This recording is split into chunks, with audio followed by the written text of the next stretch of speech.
you, Lord.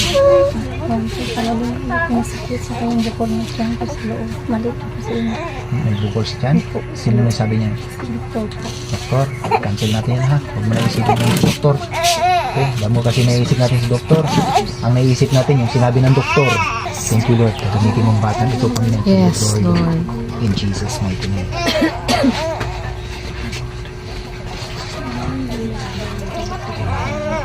Pinakancel ako sa pangalan ni Jesus. In the name of Jesus. Now receive. In Jesus' name. In Jesus' name. In Jesus' name. In Jesus' name. Ang pagkatunaw ng mga bukol, ang Jesus' mighty name. Now receive your healing. In Jesus' name. Yan, galing ka na po. Jesus. Wala na po yan. Okay?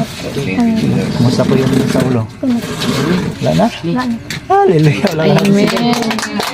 Thank you, Jesus. Amen. Hallelujah. Thank you, Jesus. Okay, thank you.